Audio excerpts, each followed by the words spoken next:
प्रियंका को टिकट मिला तो राहुल की घबराहट क्यों बढ़ी? सुब्रमण्यम स्वामी का दावा हिला देगा।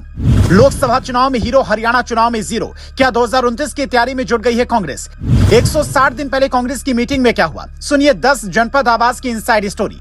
कहते हैं कि सियासत में कोई सगा नहीं होता, बेटा बाप की कुर्सी की ताक में होता है, बेटी माँ की सत्ता हथियाना चाहती है। इतिहास के पन्ने में कई उदाहरण मिलते हैं जहां कुर्सी की खातिर खुलेआम क्राइम होता है। जब पार्टी बड़ी होती है और उसकी नींव वंशवाद पर टिकी होती है तो एक न एक दिन सियासी लड़ाई जरूर छिड़ती है। तो क्या कांग्रेस के भीतर की सियासी लड़ाई भी अब बाहर आ चुकी है? 15 अक्टूबर को जैसे ही मुख्य चुनाव आयुक्त चुनाव का ऐलान करते हैं, केरल की वायनाड सीट पर 13 अक्टूबर को वोटिंग की तारीख का ऐलान करते हैं, कुछ ही घंटे बाद प्रियंका गांधी के घर मिठाइयां बंटने लगती हैं।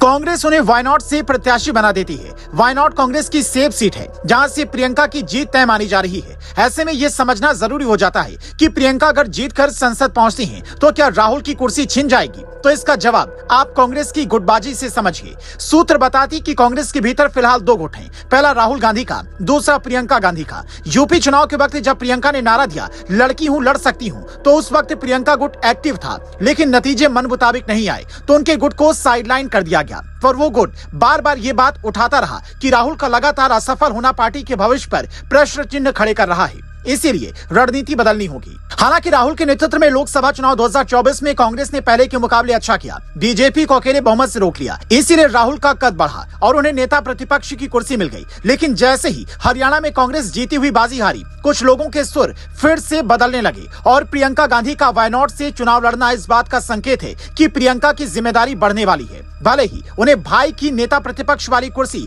संसद के भीतर आने वाले दिनों में ना मिले, लेकिन संसद के भीतर अगर उन्होंने खुद को दूसरी इंदिरा गांधी साबित कर दिया तो फिर वो दिन दूर नहीं जब वो अपने ही भाई को पीछे कर देंगी, क्योंकि भाई भतीजावाद वाली पार्टियों में सफलता का रास्ता अपनों से ही होकर गुजरता है। स्वामी सुब्रमण्यम ने एक इंटरव्यू में दावा किया था कि हमने नरेंद्र मोदी को फोन किया कि आप सोनिया गांधी को जेल मत भेजिए। कहा जाता कि आज भी राहुल के सारे फैसले सोनिया गांधी ही लेती हैं। संविधान और आरक्षण के मुद्दे के बाद भी राहुल गांधी का मोदी को ना रोक पाना ये बताता है कि इससे बड़ा मौका ना तो कांग्रेस को कभी मिलने वाला है, ना ही राहुल गांधी मोदी को हरा पाएंगे। इसीलिए कांग्रेस में भी ये मांग जोर पकड़ने लगी है कि 2029 में राहुल नहीं बल्कि प्रियंका के चेहरे पर जनता के बीच जाना होगा। ऐसी खबरें कि 18 जून को राहुल गांधी ने जब वायनाड सीट छोड़ने का ऐलान किया था तो उससे पहले सोनिया गांधी ने कुछ करीबी नेताओं के साथ मीटिंग की थी और उसमें प्रियंका गांधी को बतौर प्रत्याशी लॉन्च करने का फैसला हुआ था। लेकिन सवाल है कि आखिर कांग्रेस की वो 5 मजबूरियां कौन सी थी जो 52 साल की प्रियंका गांधी को बतौर प्रत्याशी लॉन्च करने का फैसला हुआ है? मजबूरी नंबर 1, प्रियंका गांधी के पति रॉबर्ट वाड्रा पहले भी कह चुके हैं कि प्रियंका को संसद में होना चाहिए। दामाद को अब न कहना सोनिया के लिए मुश्किल था।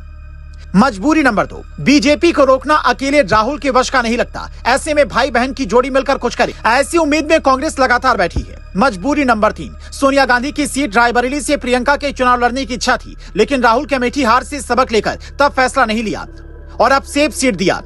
अब प्रियंका जीतती हैं या सेफ सीट से भी बाजी गंवा देती हैं, यह वायनाड के मतदाताओं को तय करना है। 13 नवंबर को वोटिंग के बाद 23 नवंबर को इसके नतीजे घोषित होंगे, जिसके बाद यह तय होगा कि 15 सालों से एक छत्र कब्जा जमाए बैठी कांग्रेस के हाथ ये सीट आती है या फिर कोई और प्रत्याशी जीत हासिल करता है।